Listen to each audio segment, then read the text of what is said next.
안녕하세요. 이민차입니다. 이 시간은 국회의장 박병석 사주를 한번 풀어보겠습니다. 사주는 신묘년 신축월 경오일 기묘시에 해당합니다. 올해 72세입니다.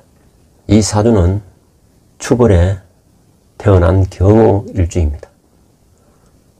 축월에 태어났지만 목이 태왕한 사주인 것입니다.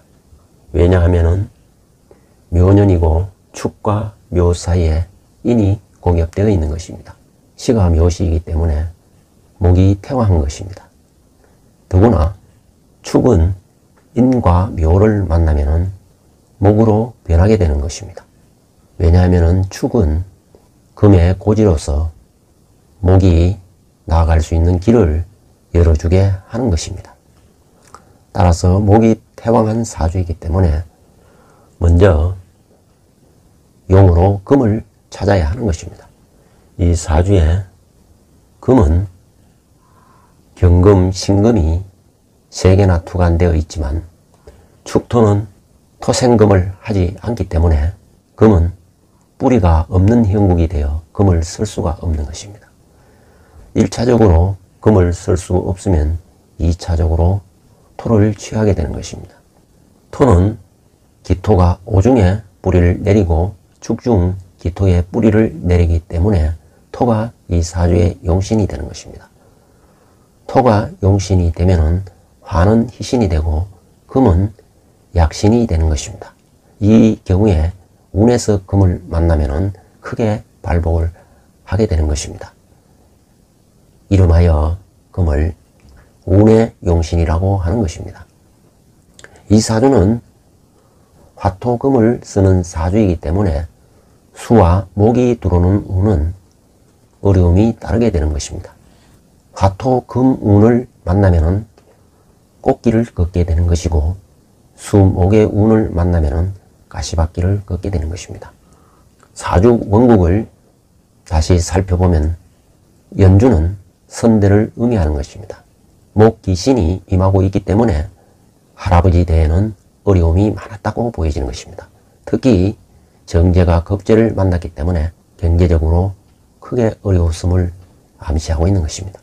그러나 월주가 신축이기 때문에 부모대에 와서 집안이 일어났다고 보여지는 것입니다. 특히 묘와 축은 격갑충이 되기 때문에 선대의 틀을 떠나서 아버지 대에 새로 자수성가하였음을 암시하고 있는 것입니다. 그리고 일주는 경오일주로서 화와 금이 용으로 작용하기 때문에 기라나 시주는 기묘시에 해당된다면 목국토를 하기 때문에 흉액을 암시하고 있는 것입니다. 이 사주는 인생 초반에 건극목을 하기 때문에 키가 잘 크지 않았다고 보여지는 것입니다. 그리고 사주 원국에 키 크는 인자가 없기 때문에 키가 작아 국회의원 중에서는 최단신에 속하는 것입니다. 그래서 최근에 금수완박을 국회에서 추진하는 과정에서 배현진 의원으로부터 앙증맞다는 표현을 듣기도 했던 것입니다. 태어난 계절이 음동설한인 것입니다. 음동설한에 태어났기 때문에 활동성보다는 흥리와 지혜가 많은 편인 것입니다. 다시 말해서 보기보다는 꾀가 많은 사람인 것입니다. 축토는 물상으로 소를 의미하는 것입니다. 소는 멍에를 짊어지고 있는 것처럼 삶 자체에도 멍에 같은 것을 가지고 있는 것입니다. 다만 이 축토가 이 사주에서 천을 기인과 용으로 작용하기 때문에 멍에를 자신이 지기보다도 남에게 씌우기가 쉬운 것입니다. 그래서 이번 국회에서 금수완박을 추진하면서 자신이 중재안을 통하여 나름대로의 빠져나갈 구멍을 모색한 것도 이와 같은 맥락에서 이해할 수가 있는 것입니다. 축토는 금의 묘지이고 고지에 해당하는 것입니다. 특히 경금의 고지이고 기토와 정화의 고지에 해당하는 것입니다. 육신적으로 비겁이 묘지에 들기 때문에 형제 중에 아픔이 있을 수가 있는 것입니다. 아니면은 자식의 아픔이 있을 수도 있는 것입니다. 특히 정화는 관으로 작용하기 때문에 광고를 가진 사주라 할 수 있는 것입니다.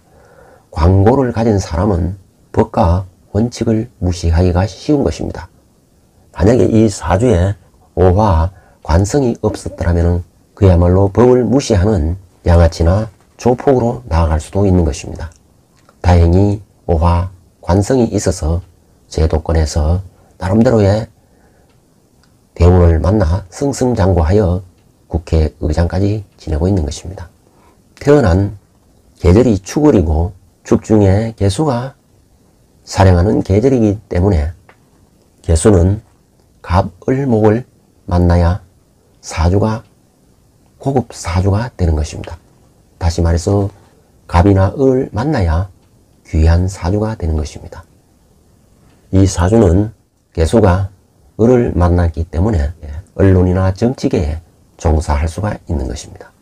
이 사주의 격은 축중에 신금이 투관하여 겁재격에 해당하는 것입니다. 겁재격은 흉격이나 이 사주에서는 희신으로 작용하기 때문에 겁재격을 순용하여 써야 되는 것입니다. 즉 천간에 무기, 경신, 임계가 들어오면 명예와 부귀, 영화를 누릴 수가 있는 것입니다. 박병석 국회의장의 사주와 박근혜 전 대통령의 사주가 매우 닮은 점이 많은 것입니다. 박근혜 전 대통령의 사주는 신묘년 신축을 무인일 갑인시에 해당합니다. 이 사주 역시 목이 매우 태왕하고 금을 쓰려고 하나 신금은 축토에 뿌리를 내리지 못하기 때문에 목을 따르는 사주인 것입니다. 태어났는 연도와 태어났는 달이 같고 목이 왕하다는 것이 두 사람의 공통점인 것입니다. 즉 여기서 중요한 것은 금이 축토에 뿌리를 내리지 못하는 것은 축은 인과 묘를 만나면은 귀삼합이 되어 금으로 더 이상 작용하지 못하고 목으로 작용한다는 것입니다. 운로를 보면 경자, 운시에서 시작하여 기해, 우술, 정유, 병신, 을미, 현재는 갑오대운에 임하고 있는 것입니다. 그간에 흘러온 운을 보면은 무술 대운부터는 길복을 누렸음을 의미하는 것입니다. 현재 갑오대운은 화생토 하기 때문에 길한 대운인 것입니다. 그러나 올해는 이민년이고 현재는 갑진월인 것입니다. 이민년 갑진월이 되면은 임묘진 목방합을 이루어 목국토를 하기 때문에 즉 용신을 극하기 때문에 어려움이 발생하고 있는 것입니다. 문제는 올해보다 내년 계묘년 갑인월 즉 계묘년이 들어서면서 더욱더 목기가 강화되기 때문에 어려움이 예상이 되는 것입니다. 이 사주는 수가 없기 때문에 여유와 융통성이 부족한 사주인 것입니다. 더구나 식상이 없는 사주이기 때문에 나름대로 자신이 정한 틀에 안주해버리고 스스로 갇혀버리기 때문에 자신이 만든 덫에 희생양이 될 수도 있는 것입니다.